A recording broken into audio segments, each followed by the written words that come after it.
We're taking your brother instead. He deserves this more than you, my dad said casually over the phone, as if he was discussing the weather. I felt my stomach drop, but I forced my voice to remain steady. You're always flying around for work anyway. Noah needs this break. I gripped the phone tighter, staring at the wall of my Charlotte apartment, where I'd pinned the detailed itinerary I'd spent months creating.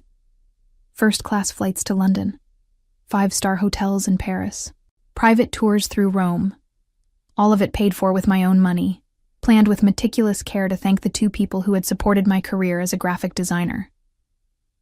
That's okay, Dad, I heard myself say, surprising even me with how calm I sounded. I hope you both have a wonderful time. My name is Vanessa Cortez, and I'm 33 years old. For the past 8 years, I've built a successful career designing marketing materials for Embergate Travel, one of the premier travel agencies in the Southeast. My work takes me around the country for client meetings and industry conferences, which my family has always seen as glamorous jet-setting, rather than the demanding professional commitment it actually is. The irony wasn't lost on me that my expertise in luxury travel had helped me plan what was supposed to be the perfect family vacation. 3 weeks in Europe, visiting London, Paris, and Rome. I'd used every connection I had to secure reservations at the most exclusive hotels, arranged private guided tours, and even booked us into Michelin-starred restaurants that typically had 6-month waiting lists. This trip was meant to be my gift to my parents, Harold and Patricia Cortez, who had worked double shifts at the textile factory for 20 years to put me through design school. While my brother Noah had dropped out of college after 1 semester and had been living in their basement ever since, they'd never stopped believing in my dreams. At least that's what I'd thought until 3 days ago. Now, as I hung up the phone, I felt something cold settle in my chest. Not anger exactly, but a strange clarity. They wanted to take Noah instead. The same Noah who hadn't held a steady job in 5 years? The same Noah who borrowed money from them constantly and never paid it back?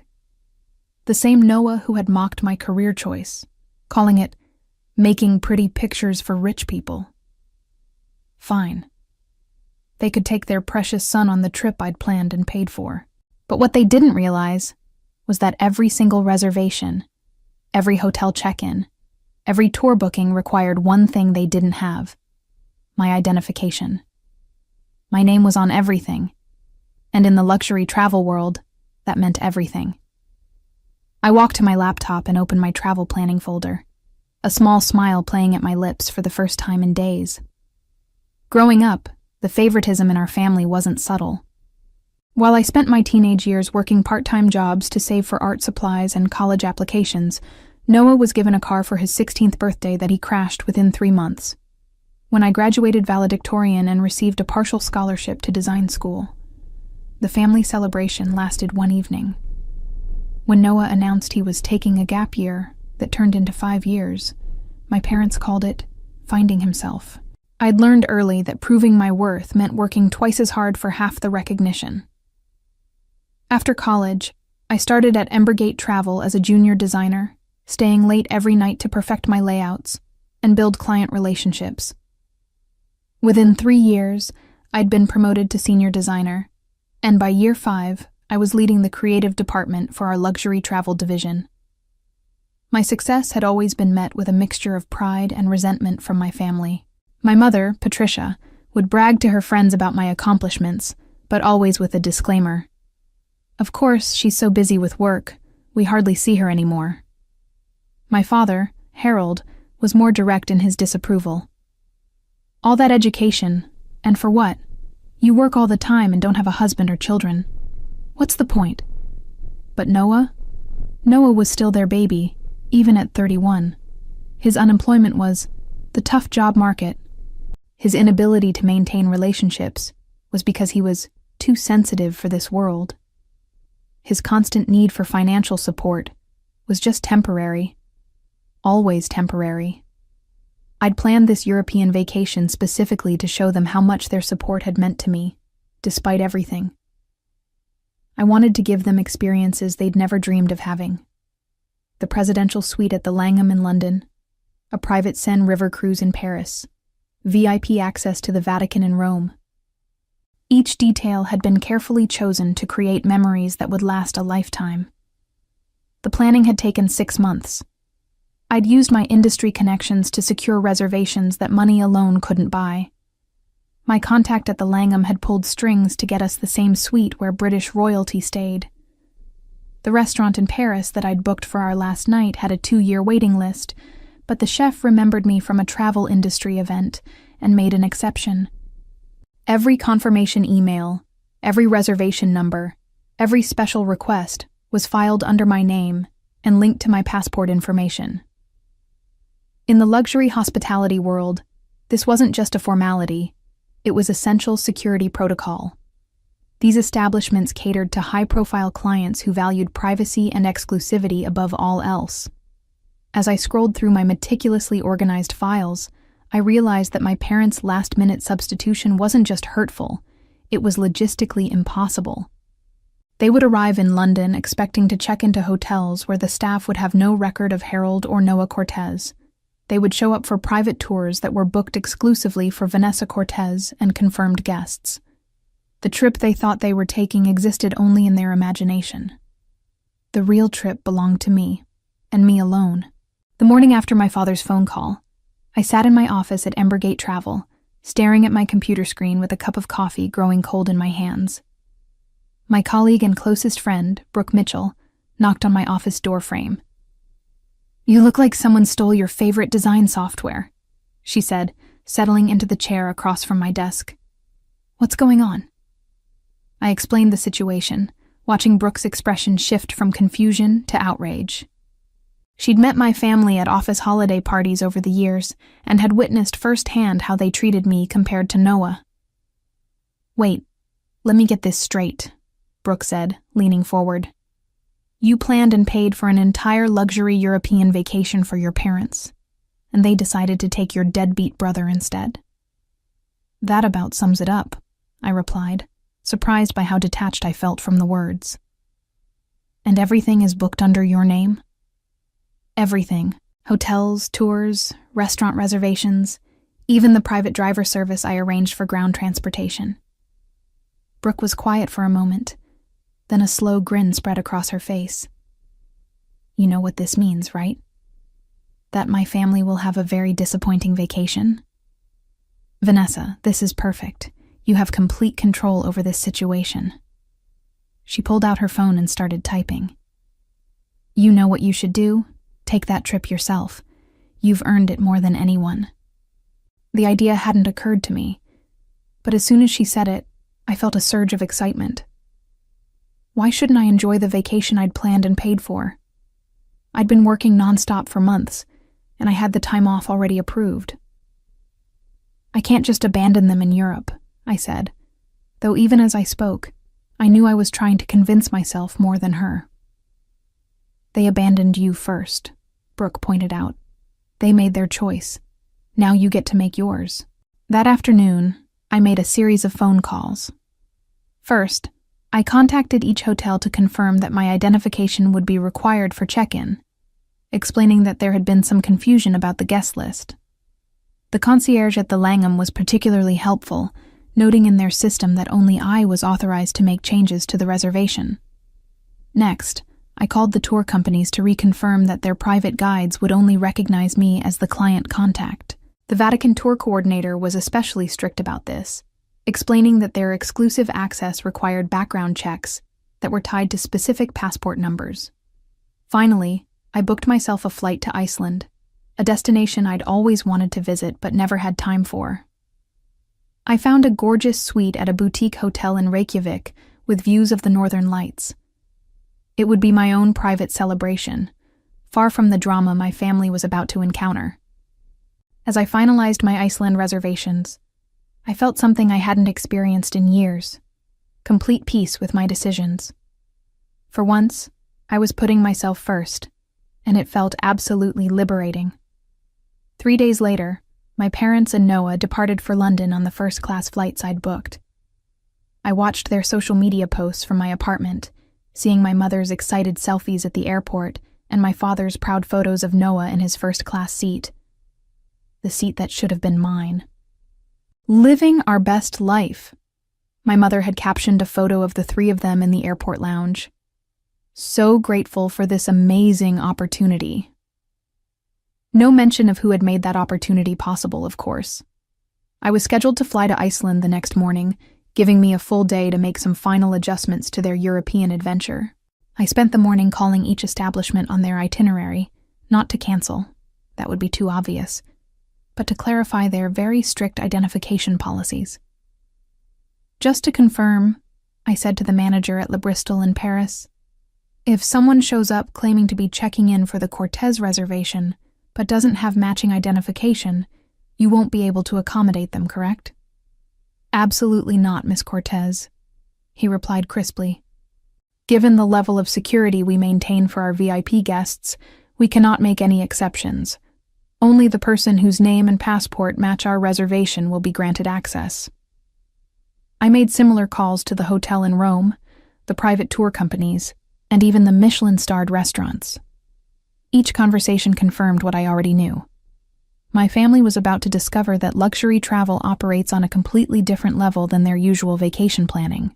By evening, I felt a strange mix of anticipation and melancholy. Part of me hoped they would somehow figure it out, call me, apologize, and ask me to join them. But my phone remained silent, except for their continued social media updates from their overnight flight. The next morning, I boarded my own flight to Reykjavik with a lightness I hadn't felt in months. As the plane lifted off from Charlotte, I turned off my phone and allowed myself to truly relax for the first time since this whole situation began. Meanwhile, my family was landing at Heathrow Airport, completely unaware of what awaited them. I learned later what happened from a series of increasingly frantic voicemails they left on my phone, which I didn't check until I was safely ensconced in my Icelandic hotel suite. The first message was from my mother, recorded at 3 p.m. London time. "Honey, there's been some sort of mix-up at the hotel. They're saying they don't have a reservation for us, even though we have the confirmation email you sent. Can you call them and sort this out?" The second message, an hour later, was from my father. "Vanessa, this is ridiculous. We've been to 3 hotels now, and all of them are claiming they only have a reservation for you. Obviously, there's been some computer error. We need you to fix this immediately." By 6 p.m., Noah had left his own message, and for the first time in years, he wasn't speaking to me with his usual condescending tone. "Vanessa, look, I know we haven't always gotten along, but we're really stuck here. Can you please help us figure out what's wrong with these reservations? We're tired, we're frustrated, and honestly, we don't know what to do." The messages continued throughout their first day in London. They'd tried showing up at the Langham with printed confirmations, but the concierge politely explained that without my passport and physical presence, they could not access the reservation. The same thing happened at every backup hotel they tried. By their second day, the tone of the messages had shifted from confusion to panic. They'd spent the night in a budget hotel near the airport that had cost them more than they'd ever spent on accommodation before. Their romantic European adventure was turning into an expensive nightmare. "Vanessa, we don't understand what's happening." My mother's voice was tearful on message number 12. "We just need you to call us back. Please. We're your parents." But I was busy enjoying the most peaceful vacation of my adult life, watching the northern lights dance across the Icelandic sky from my private hot tub, finally understanding what it meant to put myself first. By day 3 of their European adventure, my family's social media posts had taken on a decidedly different tone. Gone were the excited selfies and grateful captions. Instead, there were frustrated posts about travel company incompetence and vacation disasters. I was exploring the stunning Gullfoss waterfall when I finally checked my phone and found 27 missed calls and 41 text messages. The progression of their messages told a story of increasing desperation. Day 1 in London. Small hiccup with hotel reservations, but we're figuring it out. Day 2 in Paris. Having trouble with our accommodations again. Seems like there's some issue with the booking system. Day 3. also in Paris. This trip has been a complete disaster. Nothing is working the way it's supposed to. The most telling message came from Noah, sent at 2 a.m. Paris time. Vanessa, I know you're mad at us, but this isn't fair. Mom and Dad spent their entire vacation fund on flights to get here, and now we're stuck staying in hostels because nothing else is available. Please just tell us how to access the hotels you booked. I sat on a bench overlooking the waterfall, reading message after message, and felt something I didn't expect, a tiny pang of guilt. But then I remembered my father's dismissive tone when he'd called to uninvite me from my own vacation. He deserves this more than you. The guilt evaporated quickly. The truth was, they had options. They could have called me on day one, apologized, and asked for help. I might have been willing to work something out. But instead, they'd assumed they could simply take over my carefully planned vacation without consulting me. And when things went wrong, their first instinct was to demand that I fix their mess rather than acknowledge their mistake. Their messages revealed just how little they understood about the vacation I'd planned. They'd tried to check into hotels by showing confirmation emails on their phones, not realizing that luxury establishments required the original cardholder to be present. They'd shown up for private tours expecting to be welcomed with open arms, not understanding that exclusive services were booked specifically for individual clients. The restaurant reservations were perhaps the most telling example of their misunderstanding. They'd arrived at Le Jules Verne in the Eiffel Tower, expecting to be seated for the dinner I'd booked. When the maitre d' explained that the reservation was specifically for Mademoiselle Cortez and her party, and that without her presence they could not honor the booking, Noah had apparently caused a scene. He demanded to speak to the manager, my mother had texted. He told them we were your family and that should be enough. They were very polite but firm. We ended up eating at a cafe that cost us €80 for sandwiches. Reading this, I actually laughed out loud, startling a group of Icelandic ponies grazing nearby. Noah, who had spent years mocking my work in the travel industry, had just learned firsthand how that industry actually operated. Connections and relationships mattered. Reputation and trust were everything. You couldn't simply show up and expect to receive services that had been carefully arranged for someone else. By day 4, their messages had become increasingly accusatory. My father's text at 3 a.m. was particularly harsh. This is childish, Vanessa. We raised you better than this. Your mother is crying because we can't even afford to change our flights home. We're stuck here for 6 more days with nowhere to stay and no money left. But that final message revealed something important. They still hadn't once acknowledged that they'd done anything wrong. They hadn't apologized for excluding me from the trip I'd planned and paid for. They were only sorry that their plan to take advantage of my generosity hadn't worked out the way they'd expected. On my 5th day in Iceland, I was soaking in the Blue Lagoon when I received a call from an international number I didn't recognize. Against my better judgment, I answered. Miss Cortez? This is James Wellington from the concierge desk at the Langham London. I hope I'm not disturbing you. Not at all, James. How can I help you? Well, this is rather delicate, but we've had some individuals claiming to be your family members attempting to access your reservation for the past 4 days. They've become quite insistent, and frankly, rather aggressive with our staff. I felt my cheeks warm, and not just from the geothermal water. I'm so sorry about that. I should have contacted you directly to let you know I wouldn't be honoring that reservation. No need to apologize, Miss Cortez. We're quite accustomed to handling these situations. However, I wanted to ask if you'd like us to continue our current policy of not acknowledging any connection to your reservation when they return. The question hung in the air. James was essentially asking if I wanted to maintain my family's suffering, or if I was ready to show mercy. For a moment, I considered telling him to help them, to transfer the reservation somehow. But then I remembered not just the phone call that had started this, but years of similar treatment.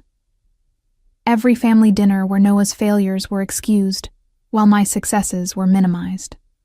Every holiday where I was expected to be grateful for the bare minimum, while Noah received praise for showing up at all. I appreciate your discretion, James. Please continue with your current approach. Very good, Miss Cortez. I hope you're enjoying your time in Iceland. After hanging up, I realized that someone at the Langham had clearly done their research to track me down in Iceland, probably noting my social media posts or using their industry connections. The fact that they'd reached out showed just how difficult my family had been for their staff. That evening, I received a different type of message. My mother had somehow gotten hold of my work email and sent me a long, rambling note that started with anger but descended into something close to pleading. Vanessa, I don't know what's gotten into you, but this needs to stop. Your father and I have spent our entire retirement savings on this trip, and Noah took unpaid time off from his new job to come with us. We're staying in horrible places and eating terrible food because we can't afford anything decent. I know we should have talked to you before making the change, but we thought you'd understand. Noah has been so depressed lately, and we thought this might help him get back on his feet. Please, just tell us how to access one hotel reservation. Just one night in a decent place. That's all we're asking. Reading this message, I finally understood what had really happened. This wasn't just about favoritism or last-minute changes. My parents had genuinely believed that they could take my vacation and give it to Noah as some sort of therapy for his chronic underachievement. They'd seen my carefully planned European adventure not as a gift I was giving them, but as a resource they could redistribute to their more needy child. The realization was both clarifying and infuriating. They hadn't just excluded me from the trip. They'd tried to turn my success into Noah's rehabilitation program without my consent. I closed the email without responding and booked myself another night at my Icelandic retreat. They could figure out their own solutions. On my final day in Iceland, I made a decision that surprised even me. Instead of continuing to ignore my family's increasingly desperate messages, I called my father directly. Vanessa. His voice was hoarse with exhaustion. Thank God. We've been trying to reach you for a week. I know, Dad. I've been getting your messages. Then why haven't you called us back? We're stranded here. We can't afford to stay anywhere decent, and Noah is talking about borrowing money just to eat. I looked out at the Reykjavik harbor from my hotel suite, watching fishing boats bring in their morning catch. Dad, I need you to explain something to me. When you called to uninvite me from this trip, did you think about how the reservations actually worked? There was a long pause. What do you mean? I mean, did you think about the fact that everything was booked under my name, with my credit card, requiring my identification to access? Another pause, longer this time. We thought you could just call and change the names or something. At 5-star hotels, at Michelin-starred restaurants with year-long waiting lists, at private tour companies that do background checks on their clients. I kept my voice calm, almost conversational. Dad, you work in manufacturing. Would you let someone walk into your factory and take over a custom order just because they claim to be related to the person who placed it? That's different. No, it's not. It's exactly the same. The vacation you thought you were taking never existed. You can't just transfer luxury travel reservations like a dinner reservation at Applebee's. I could hear him breathing heavily. So what are we supposed to do? You're supposed to figure it out the same way any other tourists would. Book your own hotels, make your own restaurant reservations, plan your own activities. With what money? We spent everything on the flights. The same way I would have had to if you'd called me a month ago instead of 3 days before departure to tell me I wasn't invited to my own vacation.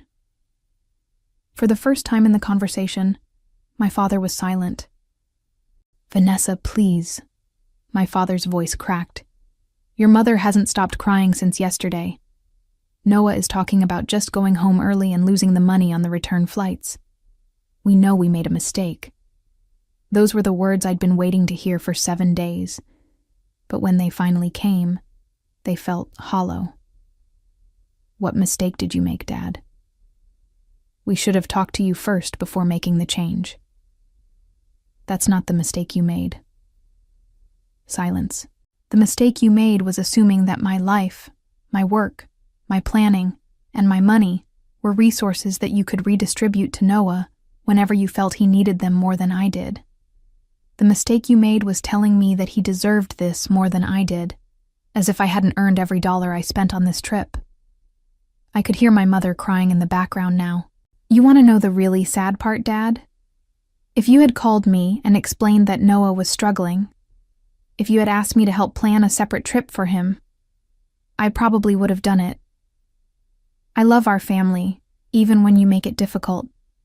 But instead, you tried to take something that belonged to me and give it to him, like I was just a bank account you could access whenever convenient.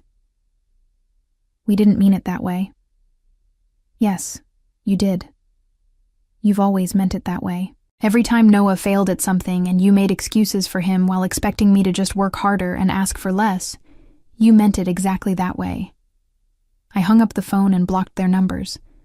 I was done being their emergency fund and backup plan. I was done being the responsible one who fixed everyone else's mistakes while my own needs were dismissed. For the first time in my adult life, I belonged to myself. 6 months later, my parents and Noah returned to Charlotte, having spent the remainder of their European adventure in budget accommodations and eating at fast food restaurants.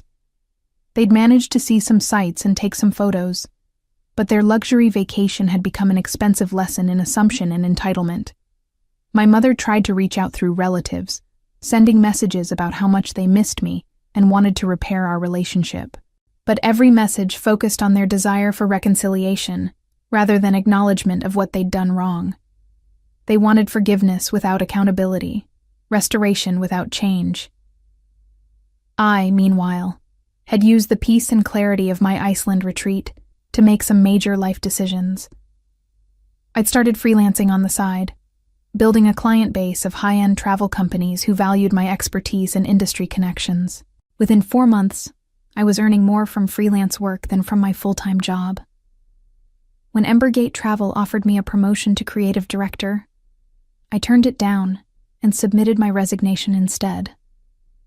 My freelance business, Wanderlust Design Studios, was ready to launch with 3 major clients already signed. Brooke, who had become my business partner in the new venture, often asked if I regretted how things had played out with my family. The answer was always no. The Iceland trip had taught me something invaluable, that putting myself first wasn't selfish. It was necessary. I'd spent 33 years trying to earn love and respect from people who would never value me the way I deserved. Now I was building a life surrounded by clients and colleagues who appreciated my skills, respected my boundaries, and understood that relationships should be built on mutual regard rather than one-sided sacrifice. My parents still lived in Charlotte, and Noah still lived in their basement. They'd learned nothing from their European disaster, except that I was more capable of standing up for myself than they'd ever imagined. In a strange way, I was grateful for that discovery. Sometimes you have to lose everything you thought you wanted to realize what you actually needed. As I reflected on my journey from that painful phone call to building my own successful business, I understood that the best revenge hadn't been leaving them stranded in Europe. It had been learning to value myself enough to walk away from people who refused to see my worth